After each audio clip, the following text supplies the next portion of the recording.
حضرت عاقل علیہ الرحمہ کی شخصیت سے کون ناواقف ہے؟ حضرت نے کسی بیان میں ایک بات ارشاد فرمائی، کسی شخص نے آپ سے سوال کیا تھا کہ حضرت میرے گھر اولاد پیدا ہوئی ہے، میں خواہش کرتا ہوں کہ آپ نام تجویز فرمائیں۔ محترم سامعین کرام، جب اس شخص نے آپ سے سوال کیا ناموں کے متعلق تو آپ نے اچھے اچھے نام سنوائے، تو انہوں نے کہا کہ حضرت میری خواہش ہے کہ قرآن ہی میں سے نام ہو۔ تو آپ نے قرآن میں انبیاء علیہ السلام کا ذکر ہے، آپ نے قرآن ہی میں سے ناموں کو چنا، اس کی خدمت میں رکھا، تو اس نے کسی بھی نام کو پسند نہیں فرمایا۔ تو اس نے کہا کہ نہیں حضرت کوئی نیا نام بتائیں جو آج تک کسی نے نہیں رکھا ہو۔ تو آپ نے کہا کہ قرآن ہی کا نام ہے، فرعون رکھ دیجئے، اب تک کسی نے نام نہیں رکھا، حامان رکھ دیجئے، قارون رکھ دیجئے، اب تک کسی نے نام نہیں رکھا۔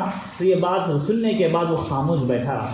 تو محترم سامعین کرام، ناموں کے متعلق کبھی بھی یہ نہ سوچے کہ یہ نام نیا ہے، یہ نام پرانا ہے، مگر ناموں کی تاثیر ہوا کرتی ہے۔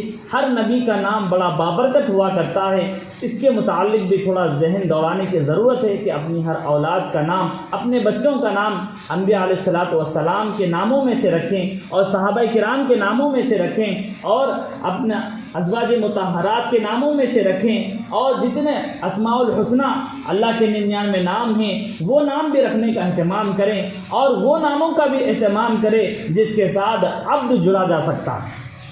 اس کو بھی اللہ کے نبی صلی اللہ علیہ وسلم نے پسند فرمایا۔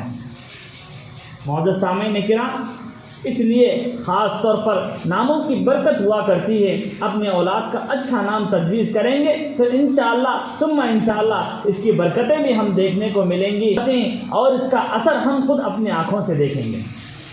اور آج کل لوگ لیٹسٹ نام کی طلب کرتے ہیں، یہ لیٹسٹ نام ہو، آج تک کسی نے نہیں رکھا ہو، لیٹسٹ نام ہم تو رکھ لیتے ہیں۔ شمع کوئی رکھنے والا رکھتا ہے، کوئی چاند رکھ دیتا ہے، کوئی سورج رکھ دیتا ہے، جس کی کوئی حیثیت نہیں ہے۔ نہ ہی ان ناموں کے رکھنے کی وجہ سے کوئی چاند بن سکتا ہے، نہ سورج بن سکتا ہے۔ معزز سامعین کرام، ایسے ناموں کو تجویز کریں واقعتاً میں نام رکھنے کی وجہ سے وہ صفت اس بندے کے اندر داخل ہو جائے۔ ہو سکے تو بزرگان دین جیسی شخصیات حضرت عبد القادر جیلانی رحمۃ اللہ علیہ ہیں، ان کا نام بھی رکھ سکتے ہیں، اور بختیار کاکی رحمۃ اللہ علیہ ہیں، ان کا نام بھی رکھ سکتے ہیں۔ اور بھی بزرگان دین ہیں جس کو اللہ تبارک و تعالیٰ نے جن کی زندگیوں کو پسند فرمایا، اس لیے ہم اگر ان کے حساب سے نام رکھیں گے، ان کے اخلاق کے حساب سے اگر ہم نام رکھیں گے تو انشاءاللہ ہماری اولاد بھی ممکن ہے اللہ تبارک و تعالیٰ کی ذات مقدسہ سے کہ انشاءاللہ ان ناموں کی تاثیر اپنی اولاد میں ہم دیکھیں گے۔ اور بہت سے لوگ نام رکھنے میں ایک اور غلطی کر جاتے ہیں، بچوں کے نام مردوں جیسے رکھ دیتے ہیں اور بچوں کے نام لڑکیوں جیسے رکھ دیتے ہیں۔ اس کے متعلق بھی تھوڑا ذہن میں باتوں کو لانے کی ضرورت ہے۔ کسی کا نام محبوب تو مرد کا نام ہے، ہم اپنے عورتوں کا نام، اپنے بچیوں کا نام ہم لوگ محبوب بھی کہہ دیتے ہیں، اور بچی کا نام ہوتا ہے، بچوں کے نام کو بچوں جیسے نام نہ رکھنے کی وجہ سے مردانہ ہوتا ہے، اس کا مزاج مردانہ جیسا بن جاتا ہے۔ اس لیے اس کے متعلق بھی تھوڑا ذہن دوڑانے کی ضرورت ہے۔ اس لیے محترم سامعین کرام، ہمیشہ یہ عہد کر کے نکلیں کہ ہم اپنے بچوں کا صحیح نام رکھنے کا اہتمام کریں۔ بہت سے لوگ کسی کا نام ثنا رکھ دیتے ہیں،